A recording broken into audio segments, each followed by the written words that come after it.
So last week, the Torah reading was talking about the rebellion against Moses, which is found on in chapter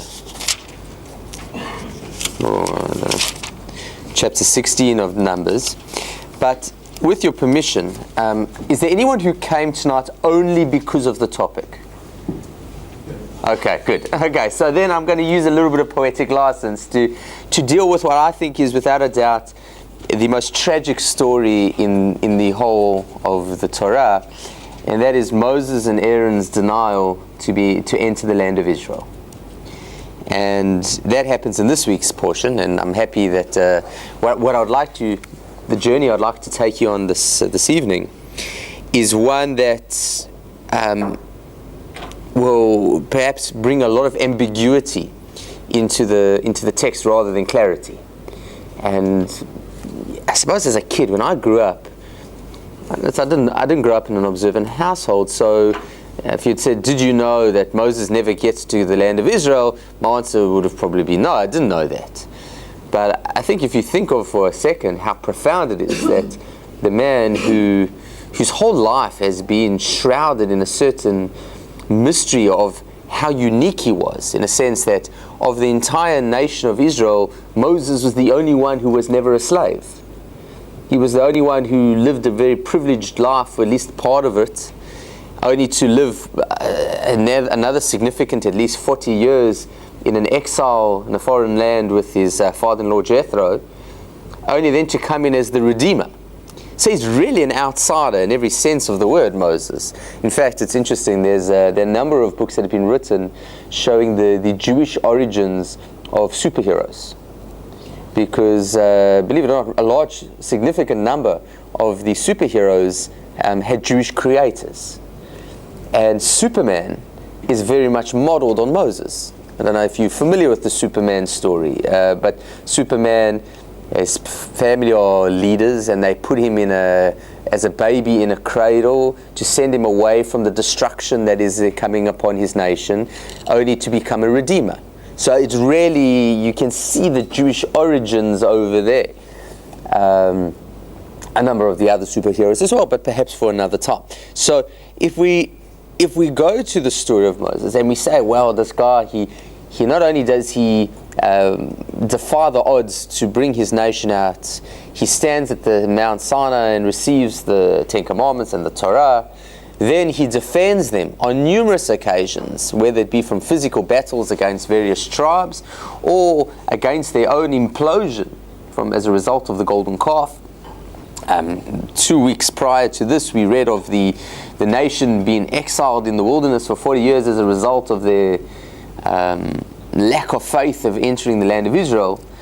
And now we really are at a position where, it just seems that, okay, time has passed, it's now ready for Moses to lead this new generation of people into the land of Israel, and boom, God says, not so fast. You're not going to get in there.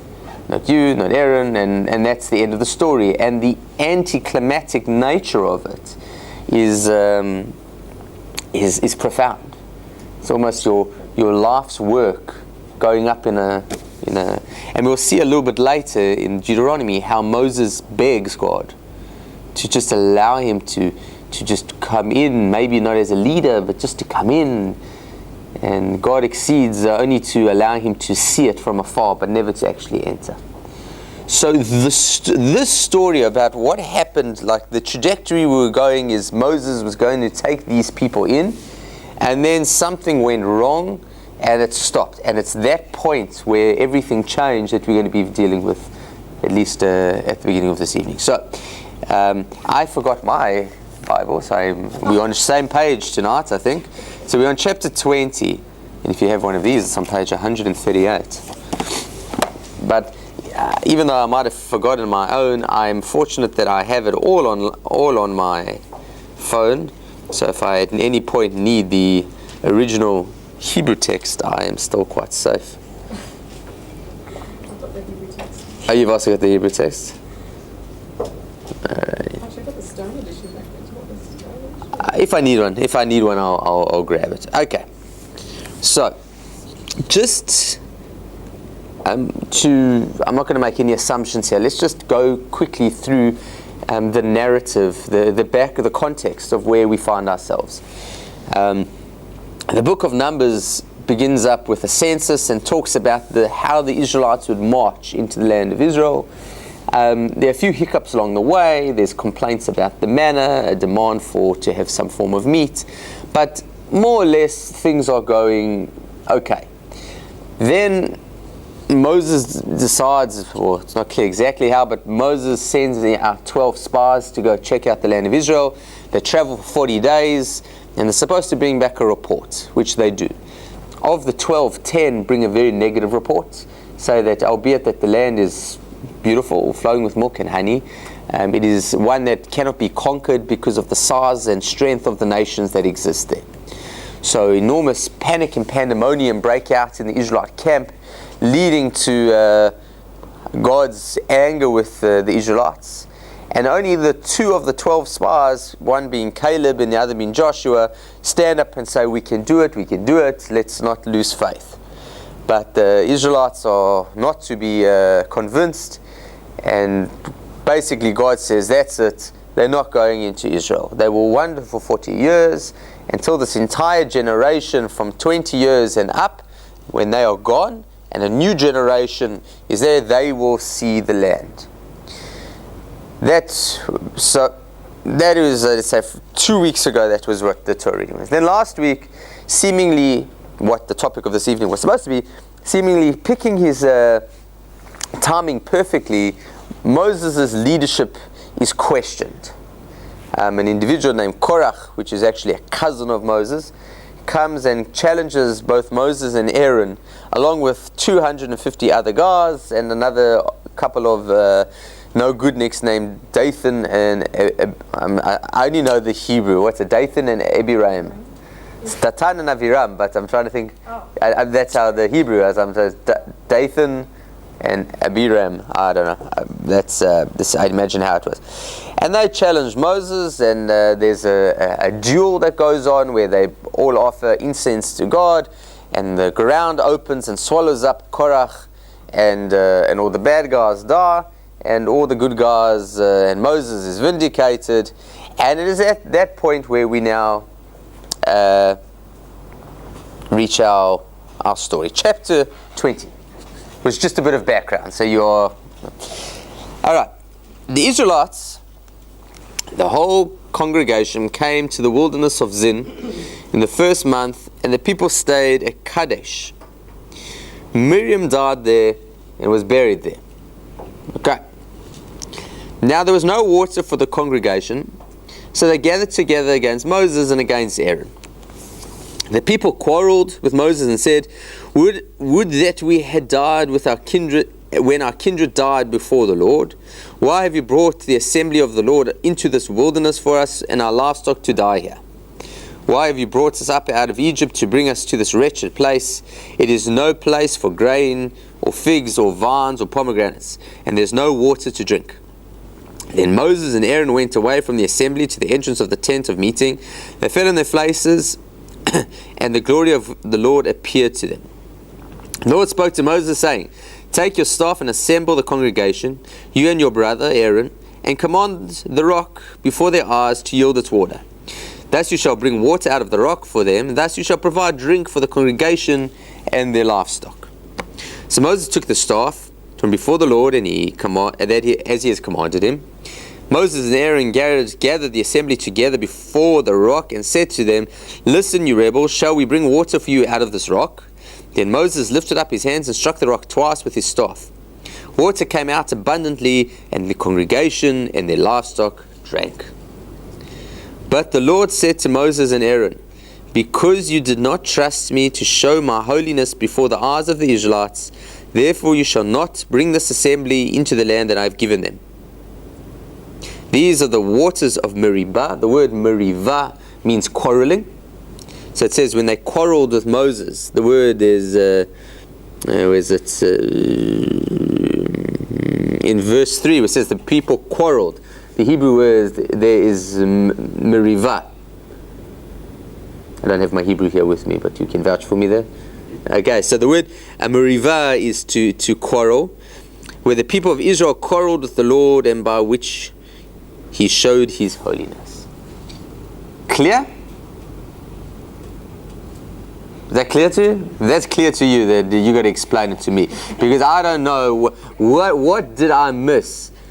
God, they don't have water. God tells Moses to do something. Moses seems to do what God tells him to do. God not only gets angry, but gets really angry to the point that he punishes Moses to the point that he is him, and you'll see Aaron will also not, because you'll see, if you look on the next page, you'll see the death of Aaron, that Aaron will die in only a chapter, well, not even, he's in the same chapter, Aaron's going to die. So there's like a lot missing from the story there, and we're going to have to use a bit of our detective skills to try to figure out what's going on here, because I would think that the crime that Moses committed must have been pretty bad. In fact, listen to the way God says it. Because you did not trust in me to sanctify me or to show my holiness before the eyes of the Israelites. You didn't. Now, to tell Moses you didn't trust me, that's a big allegation. And I understand that if Moses' crime was he was a man of little faith, which seems to be what the verse is saying, then you could perhaps understand the severity of the punishment. You're not a man of faith.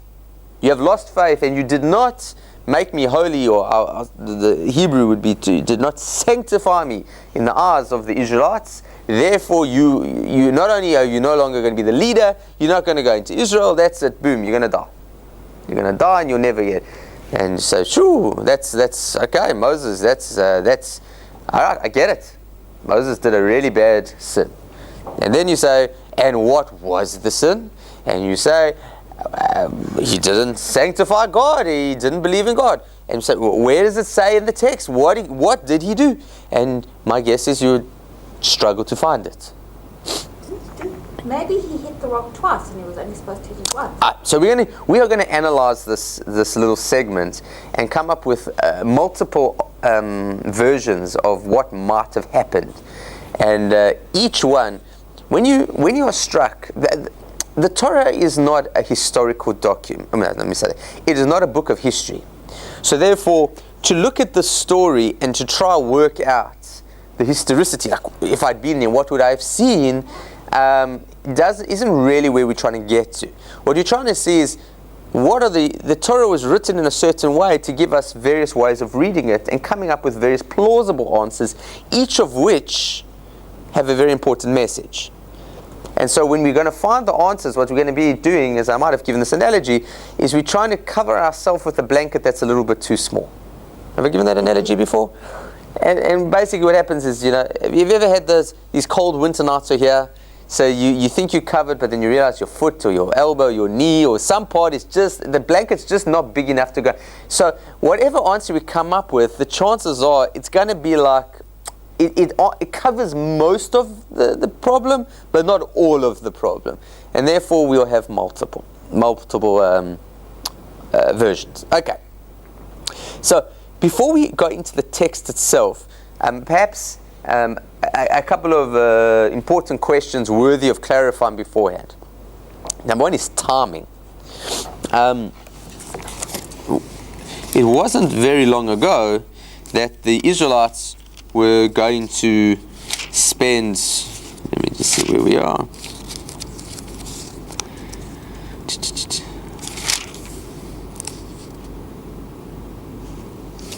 So it's in chapter 14. Don't have to follow this, but it's in chapter 14 that God says you will wander for 40 years. So 40 years in the wilderness. Then, as I mentioned, that the Korach rebellion happened immediately afterwards as a result of them not being entering the land of Israel. And now this story happens. Miriam dies in this story. It's not clear what the connection. Miriam died and there was no water. Like, what's one got to do with the other? So there's so there's a lot of mystical tradition behind the connection. Skip over Miriam, are you? Huh? Come on, you're not going to skip over Miriam. I will go back to Miriam. I'll go back because you'll be very fascinated by the Jewish approach to what happened to Miriam. But it would appear that 40 years have passed in an instant. The 40 years, there's very little written about. You were wonderful 40 years, boom, next verse, 40 years is gone. And that's what happens. Between chapter 19 and chapter 20 is 40 years. Because you'll see that Aaron's going to die, Miriam's going to die, and we think there's still a long way. There's a whole book of Deuteronomy there before Moses dies. But Deuteronomy is just one long speech that Moses said. It was his hasta la vista. It was his part. It was his farewell speech. So the actual timing of the Torah is there's this 40 years of just quiet, and then the story happens. So if we're looking at the narrative is the whole generation has been wiped out and replenished, and now we have a new episode that we're about to go into the land of Israel again. This is where we're at, and we are now journeying. You're going to see that the journeys are going to be from here through the land of Edom and Moab and Ammon, and we're going to go into Israel. That's really what's happening. So that's just one part before. The second part of which I think is important background information is, has there ever been before a time where there has not been water for the Israelites and a miracle was needed in order to bring water?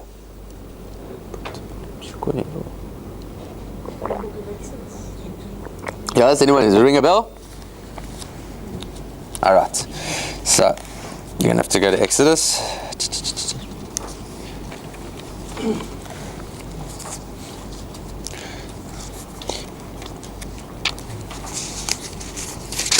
Okay,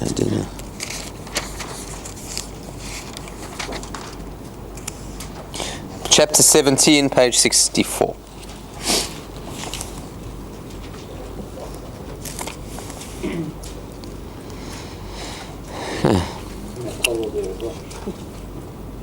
Okay, in the wilderness of Sin. Sin in this concept doesn't mean like sin, like do a bad thing. Sin here is from Sana.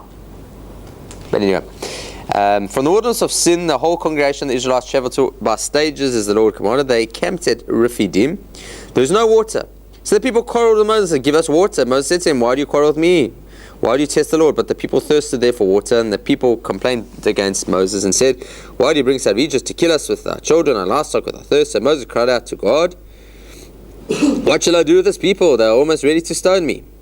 The Lord said to Moses, "Go ahead of the people, take some of the elders of Israel with you, take your staff, which you struck now, and go. I will stand in front of you on the rock. Strike the rock, and water will come out of it, so that the people may drink." Moses did so in the sight of the elders. And there we go. Okay, so water has come from a rock before. This is not the first time that water has come from a rock. And how did water come from a rock the first time? Moses hit it. Moses hit the rock, and water came from the rock. Okay. Now we're going to go. We're going to have to get some your detective skills. Let's go step by step back to chapter 20. There are three stages to this process. What did God command Moses to do? What did Moses do? What did God say Moses did? Alright, so I'm going to... Maya? Can I use this stuff? What did you say, the red one? Oh, I'm sorry, any of them. Okay. So let's take, what did God tell Moses to do? So verse 8. So,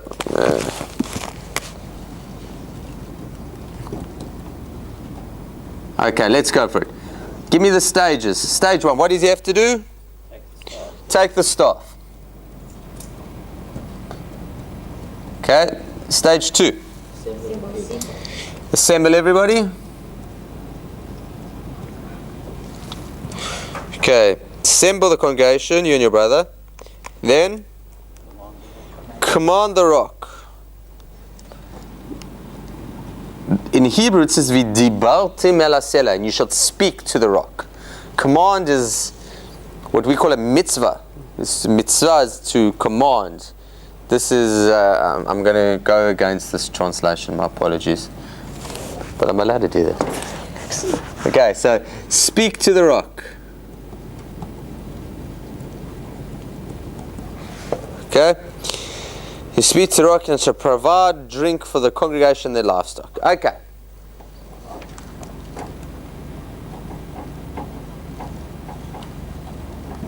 Okay. So, what did Moses? So Moses took the staff.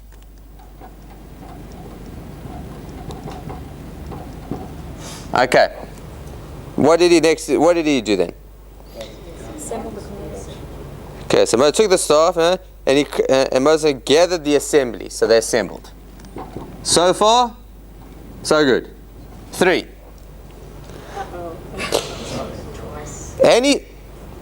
No, don't jump. No, you jumped ahead of yourself there. Verse 10. Moses and Aaron gathered the assembly together before the rock, and he said to them, "Listen, you rebels, shall we bring water for you out of this rock?" Poetic license. Did God say go say that? Now, throughout the Torah, it says, and God said to Moses, speak to the people of Israel and say, blah, blah, blah, blah, blah.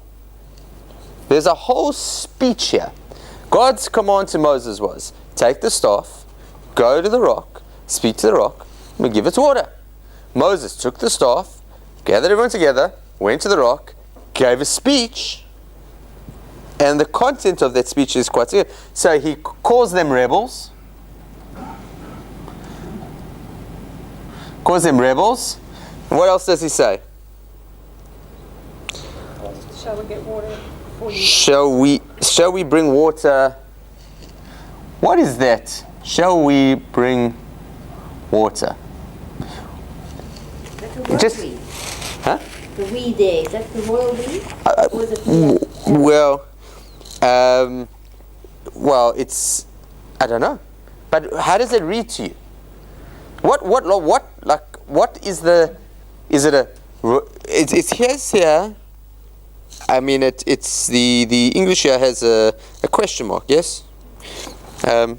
There's no punctuation in Hebrew. There's no official punctuation in Hebrew. Which if you've, so we've got to make up the punctuation. It says, Hanotzi lachem mayim min hasela. Means, Hanotzi means, shall we bring, is this a question? Is this rhetorical? Is this, shall we bring you water from the, it's like, as Moses come and say, I have a rock. Boom, water. It's like, ta-da! It's like what's this? All you see is a rock. You think we can bring water from this rock? Well, water. What's that? Shall we bring you water from this rock? What is that? Well, you just call them rebels. It sounds to me like he's taunting them a bit or something. So taunt. So how do you want to say? So what do you think? I'm going to bring you water from a rock? Yeah. Well, exactly what I'm going to do. Which is a bit funny, because if it's going to be a taunt, it's like if Moses is tearing his hair out and he comes and says, "What? You complain? What do you think? I can bring you water from a rock?" No, I can't bring you water from a rock. I'm not Superman. And then he goes and brings water from the rock. So the taunt is problematic if it's going to be used in that way. Because what it should be saying is, I would think, we're going to bring you water from a rock. It shouldn't be rhetorical. No? Isn't that what? Because what is he going to do? He's going to bring water from a rock. So he says, you think we can bring water from the rock? Is it the wood? So how do you want to say? Do you believe? Alright, so he gets there like an evangelical preacher. He gets up there and he says, do you believe we can bring water from this rock? And they say, we believe, Moses. And he says, oh, here you go. Alright, okay. So, who's we? Yeah. Me and Aaron? Me, Aaron, and God? It's ambiguous. I don't know. Okay. And let's just be honest. Who does bring water from a rock? Supposedly God. God brings water from the rock. So the answer, shall we bring water from a rock? The answer is no, you can't bring water from a rock. God can bring water from a rock, but you can't bring water from a rock. Okay, so very, very ambiguous exactly what this is doing. And then what does he do? He hits the rock how many times? Okay. Okay, and what's God's response? So, you, Moses, you go, you take your staff, you gather the people, you give them a bit of a yelling to, you give a bit of a wrap around the knuckles, you say, you rebels, how dare you question God's ability, how dare you, boom, boom, water comes gushing. Moses goes home satisfied with a good day's work. I think that's how it reads. Then God comes and says, because you did not trust in me. So, 1, no trust. To do what? To sanctify me. The eyes of the Israelites. And then you will not lead the people.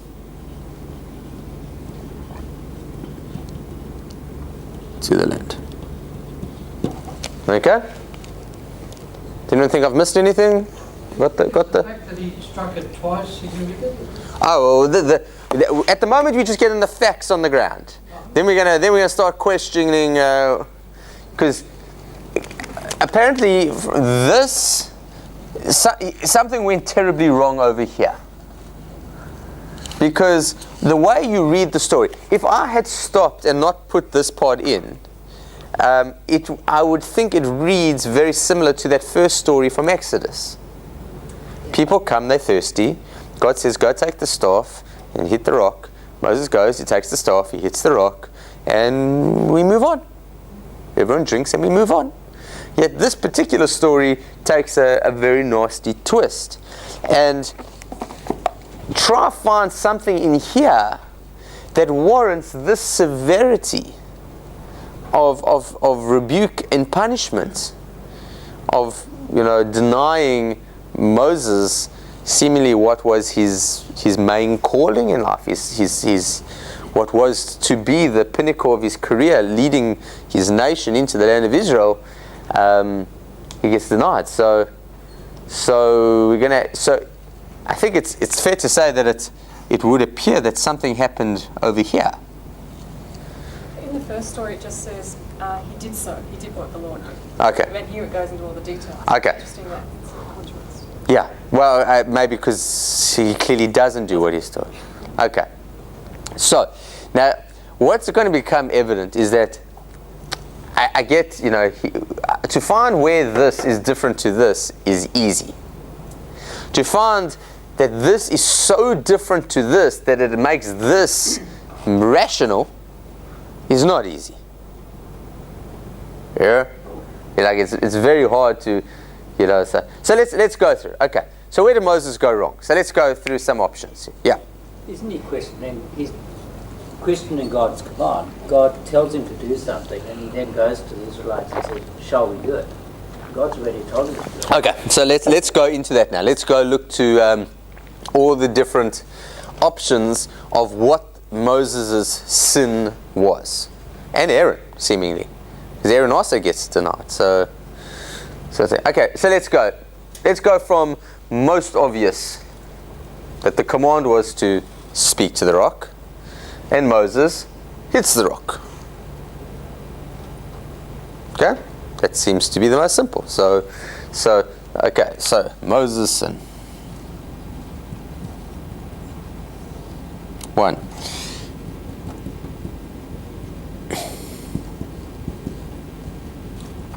Okay, do you like that? Sorry, if you're going to be mine. He hits the rock instead of speaking to the rock. That was his sin. Who likes that answer?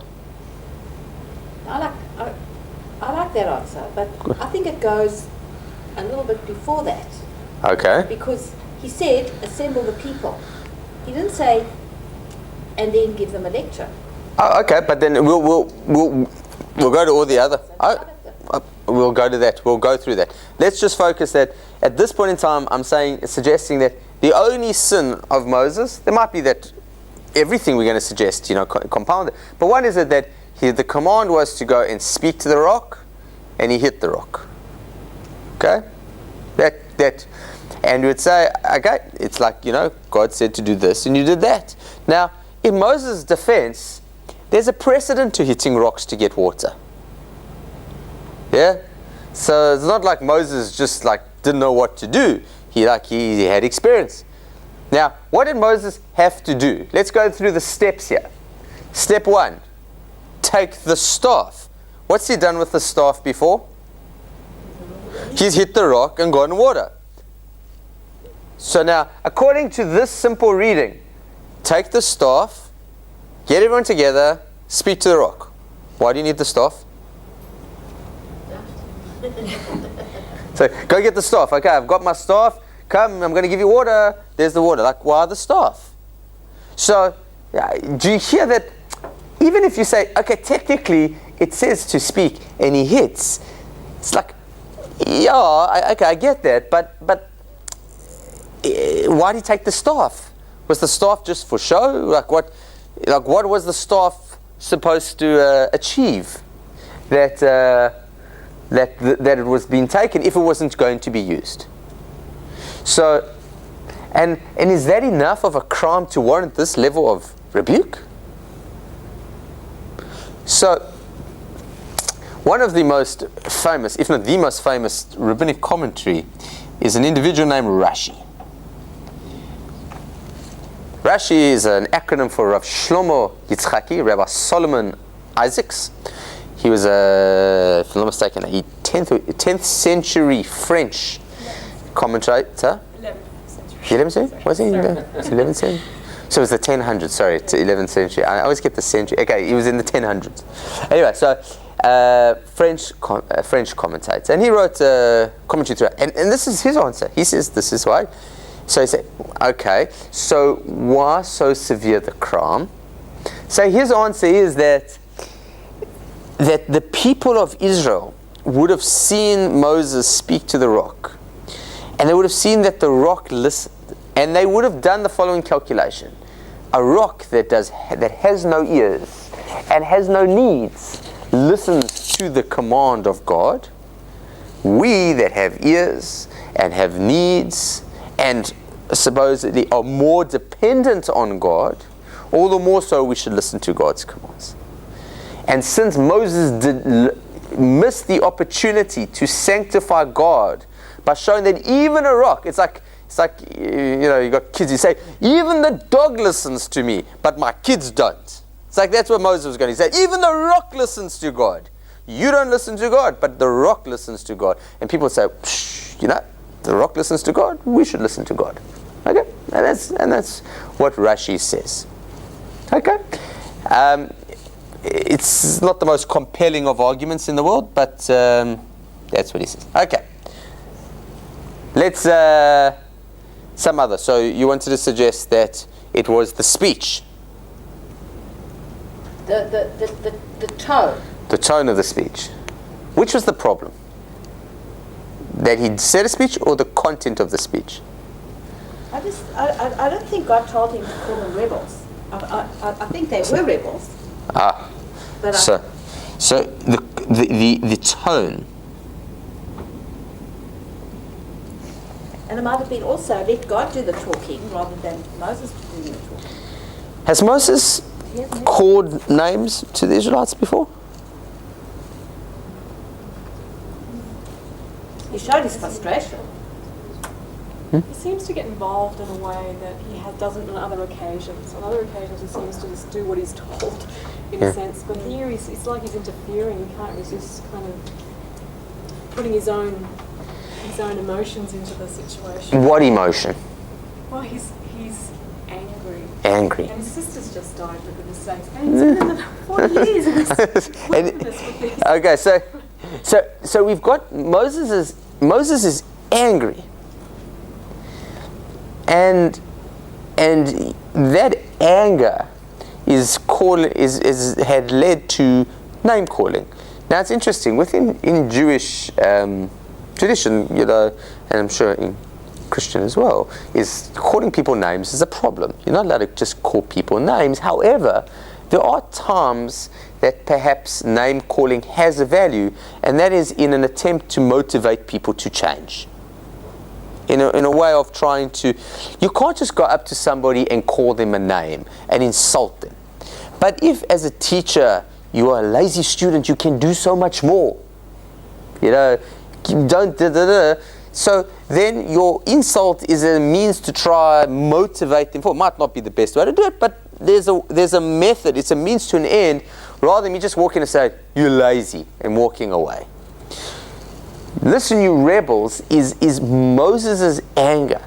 We have not seen Moses' anger vented towards the Israelites. We've seen it vented to God because of the Israelites. That we've seen it on a number of occasions. Where Moses, a number of weeks ago, we read about when Moses comes and he goes to God and he just says, I can't handle these people anymore. They just are too much, and they hassle me morning, noon, and night, and I need help. I can't handle this burden anymore. And so we have seen Moses complain about them, but to actually just come out and just say, you know what, boom, you rebels. He just starts. That is something that is quite telling.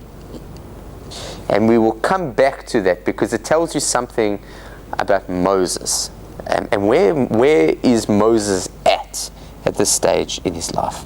Okay, let's get two more. We're going to have two more possibilities, and then we'll see. And we'll see. Okay, because we're going to come back to this one, we'll hold off for that. Okay, anyone else? Any other answers? Is Aaron relevant to this at all? Aaron seems to be a bit of a silent partner. So, anyone want to suggest? Yeah? The fact that he says what we're going to, he uses the word we. Yeah, shall we bring you water? Yeah, as if he and Aaron and God in partnership are going to do this. Excellent. Trick. Okay. So let's say, even if it's not arrogance, it's very misleading because it is suggesting that somehow Moses has become powerful. Even if that wasn't his intent, it's not clear what this verse's intent is. I mean, the only way you could understand this verse favorably would be saying, we can't take water out of a rock, and the parentheses is, but God can. But that's not how it reads. It reads like, we're going to bring you water from the rock. And albeit that it might not have been Moses' intent to mean that he would bring it out, even though he was going to be speaking or hitting, whatever the case might be, it just doesn't read well when you start saying that I will do something when in fact you should be saying God will do this. So let's just say that Moses misplaced, I'm just going to say credit for the water. All right? And the last suggestion would be this, the addition of that word. Moses hit the rock twice. Now, the only reason that that's of interest is, why is it of relevance? Moses went like, he hit the rock. Who cares how many times he hit the rock? He hit the rock and water came out. So if he hit the rock twice, now, let's just say I'm Moses and this is my staff and this is the rock. So I say, listen, you rebels, shall we bring you water from this rock? What am I going to do now? Am I doing? Is that what I'm doing? Or am I doing this? Yeah, you don't think about it. But what's he doing here? Now, let's just say he does the big gush, okay? The big dong. What happened? Nothing happens.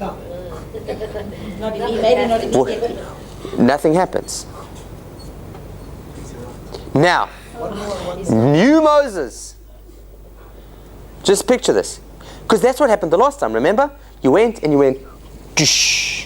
water came gushing. So you say, listen, you rebels, water will come from the rock. Are we ready?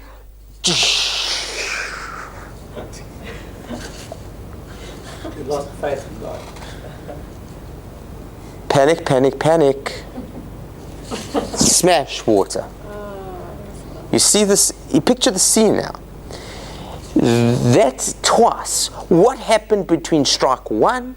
See, because you just read it, the first time you read it, it goes like this, and water comes out. But why is the Torah is telling us is that it's twice. And now put things together. Hit the rock twice instead of speaking to the rock. And because he hits instead of speaking it, he lands up hitting it twice, because first time he did, nothing happened. But if you are now this nation of Israel, and you are watching Moses, and Moses comes up, this is the man of faith. This is the person who speaks to God on a daily basis. He comes up and says, don't worry, water will come, watch, and he hits it, and nothing happens. And you look at Moses' face when nothing happens. And there's that second of awkwardness, and he hits it again. You see how that is? You didn't trust in me to sanctify me. And there's that moment there where if I, Moses, stand there nervous, maybe what God said is going to happen is not going to happen, and you, the nation who I've been leading for 40 years, see that your fearless, faithful leader himself is faithless. God says, you can't have the job anymore.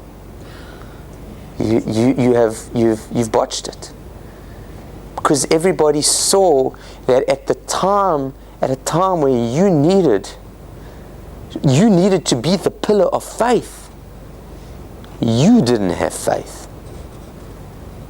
And you didn't sanctify me in the land, because you should have spoken to them, and then what happened? And it's not necessarily saying you're a bad person. It's saying, but you can't lead, and you've got another job ahead, and you want to do it. Okay. So that we need to question exactly what that. But that twice is so pregnant with meaning.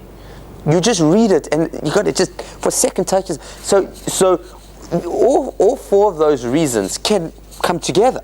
I mean, I don't think they have to be mutually exclusive. But anyway, Moses is angry. He doesn't follow the command from God properly. So instead of speaking to the rock, he hits the rock, doesn't listen. The rock doesn't obey him, so to speak, the first time, because he wasn't supposed to be hitting it in the first place. And he gives this angry speech, and he misplaces the credit of who's going to be bringing the water because he's angry. You ever said something when you're angry that you didn't mean? And here is Moses, who is supposed to be this pillar. He is like, we all have our failings, but our leader, he is supposed to be leading from the front. And apparently, whatever crime he does, again, one of the beautiful things of the Torah is there's no such thing as a flawless leader. But there is such a thing as a leader with flaws that make him no longer capable of being the leader. Like King David has an adulterous affair. He murders somebody to steal their wife. But apparently, as much of a crime as that may be, it doesn't compromise his leadership credentials. It compromises other stuff, but it doesn't compromise his leadership credentials.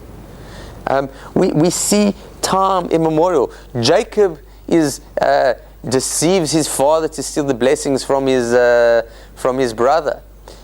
He deceives his father-in-law to steal, when he runs away. There are lots of things that Jacob does which are not kosher, as we would say. There are lots of things, and it makes him a flawed character. And I think it's beautiful that the Torah is filled with flawed characters. But where your flaw is going to determine what your role can be. And if you are flawed as a leader in a place where you need to lead, then you just can't be the leader. Moses will continue to be the prophet. And in fact, he will continue to lead for a few more days or weeks. But the next step of taking them into Israel is something that he's going to have to hand over to Joshua. Yes? At the Exodus and the Numbers events supposed to be the same, or are they supposedly different events? Oh, it would appear to be completely different events. Oh, separate. Well, they happen in different places, and they would be two separate events completely. But they're referred to as Meribah and Massah in both Exodus and... Yeah, they both called. One is called Massah Meribah, travel and a quarrel, and the other is just called the waters of quarreling. Well picked up. But they geographically happen in different places. Similar events, but they happen in different places. So, okay. So this is where our story leads us. But perhaps there's something. How are we doing time-wise? Okay. So perhaps if we take the second part here. One of the things that makes this whole story, if seen in the context of when it happens, even more, on the one hand, more problematic, but on the other hand, is a bit more illuminated, is if we take into the point that I brought at the beginning, is that 40 years have passed. If 40 years have passed, it means we have a whole new generation of people. The rebels that Moses calls rebels never tasted the bitterness of slavery. This was a generation that has been weaned for the last, has been nursed for the last 40 years on manna from heaven. That has drunken the sweet waters of miraculous existence. That have never known not only oppression, have never known war, have never known challenge, and have lived in a life that has been utopian in a point that it's been completely immersed within the divine experience. This is their first time they've been challenged without having water. Because we've seen numerous occasions that the Israelites don't have water, they don't have food, they don't like the food, they don't like whatever the case might be. We've had lots of challenges. But that's not these guys. It was their parents who are no longer here. It's a whole new generation of people. You know, like, I remember as a child, when I was in high school, and we used to go on like school camps. It used to be that we would not only would take our boombox, we would have to have another bag that would have batteries in it, and cassette tapes that we used to make off the radio. They used to make radio, and we had to take, so you'd have your boombox, you'd have batteries, and you have like these big long boxes with lots of cassette tapes in it. Now I go to a school now, and I sound like a dinosaur when I say that. It's like people don't even know what I'm talking about. Like if you say to them CDs, we used to listen to CDs. Like you had a Discman. Like, I mean, people don't know. Like, they haven't heard of these things before. That I had a Sony Walkman. There was a rudder, and when you ran with it, it was about that big, and it like dragged your pants down as you ran. It weighed almost a kilo. But that was cool, and you were hip because you could run with music. And people look at you today like, what are you talking about? And what happens with generational change is that if you are not able to understand the language of the youth, you're going to be very inept at trying to communicate with the youth. You don't have to be young, but you have to understand your audience. And when a new nation starts for the first time in their lives, they are faced with challenge. And the face comes in that we have no water. We've always had water. For our entire lives there's been an abundance of water. And now there's no water. And we are scared. And we think we're going to die. So we go to our leader and we say, Moses, we are thirsty. What do we do? Why are we going to die? And Moses' response is, listen, you rebels. There has been a disconnect. there's a new generation here, but Moses' leadership style is no longer sufficient for the current generation. You need a new leader who can speak the language of tomorrow's generation. And that isn't Moses. And this whole incident, so if you look at the way he speaks and the way that he gets angry and the way he gets frustrated, it's not that he's so much in that he's completely punished. It's just a matter that time. Your time, you can't do this, Moses. It's not for you anymore. And it's interesting, what happens is that, so why can't Moses just go in? You know, so he was the CEO, no, he'll just be a desk clerk, let him. So there we have to really hypothesize that it would appear that I've been told by colleagues, it's very hard to be the rabbi of a synagogue when the rabbi emeritus is still in the synagogue. You know, it's just, each leadership style brings with it its own way of doing things. And even though the previous leader may have been better, the new leader cannot achieve what they need to achieve if they've got the old leader espousing old values and old ways sitting on his shoulder. And so Moses is going to leave. And so those are multiple rabbinic approaches to this Moses incident, which, as I said, will probably not bring much clarity, if not only much more ambiguity. But it tells a lot more of a story that perhaps you hadn't thought of. So it's end of the first session there. I took a lot quicker than I thought it would, so we can talk about the rebellion afterwards. Is there any questions before we take a break? Yeah. It puts into God's mouth the words, because you did not trust me to show my holiness. Now if it said, because you did not trust me to show my power, you know, to make water come out of the pot. But it says holiness. And I don't associate holiness with making water come out of the pot. So well, there's some mystery that's below the surface. Well, the Hebrew term is lule hemantim bi, because you do not have faith in me, lahakdisheni, to sanctify me in the eyes of the Israelites. So that's how I would translate it. That's how I think you'd find in the Hebrew translations. That's how it is. And what it would suggest is that something happened that caused God not to be sanctified. So the way that this translation has it is, to sanctify God means to make God holy, which I understand how those two can be, how they are similar, but they're very different in a sense that to sanctify God and to make God holy, I would say the difference is you can't make God holy. God is holy. You can't make God holy. But what I can is I can illuminate your eyes to that holiness.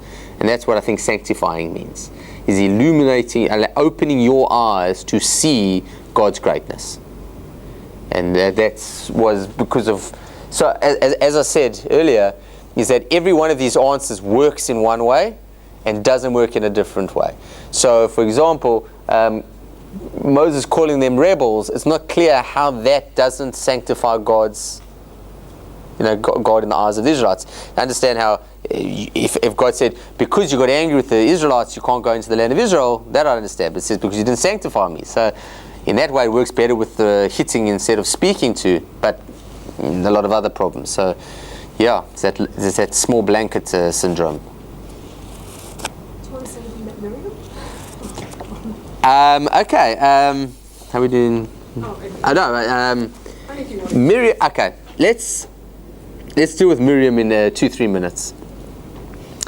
Miriam's quite a bizarre character because she is, at the end of the day, the heroine of which the entire story almost is dependent, because it was clearly Miriam who watched over Moses as he was floating down the Nile.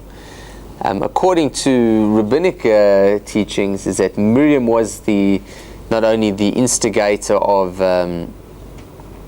the fact that Moses was born, because apparently at that point in time, this is after the decree to kill all the Israelite males, and that men had said, what's the point of having children if our children are going to be killed? And Miriam was the one who convinced her father that they should, that they should still procreate even in such a destructive time.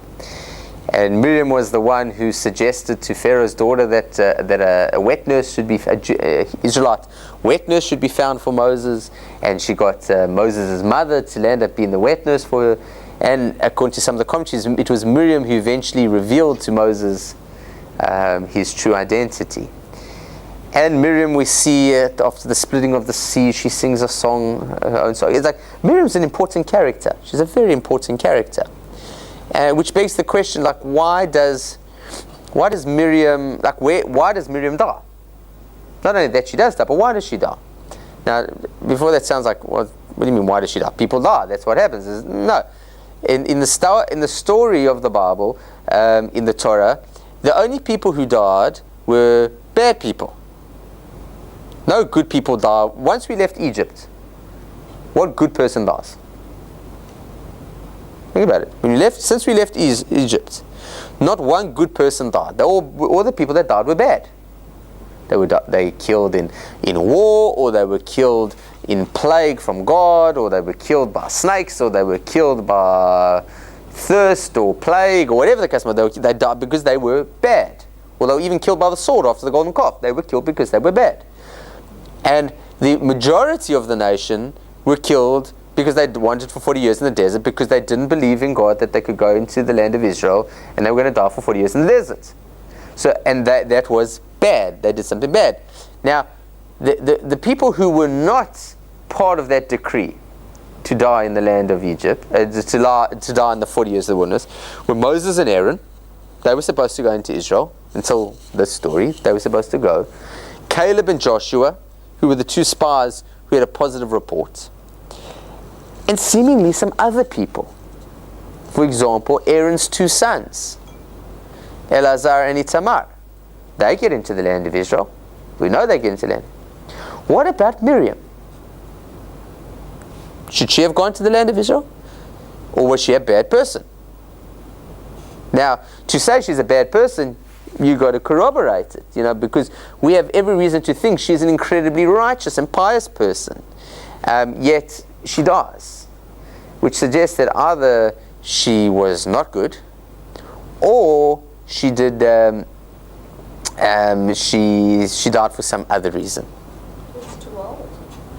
Well, I don't know. People live for Adam lives for 930 years. I mean, age seems to not be a biblical problem. Moses, to the best of my knowledge, there are people who die of old age. Abraham, Isaac, they all die of old age, it would appear.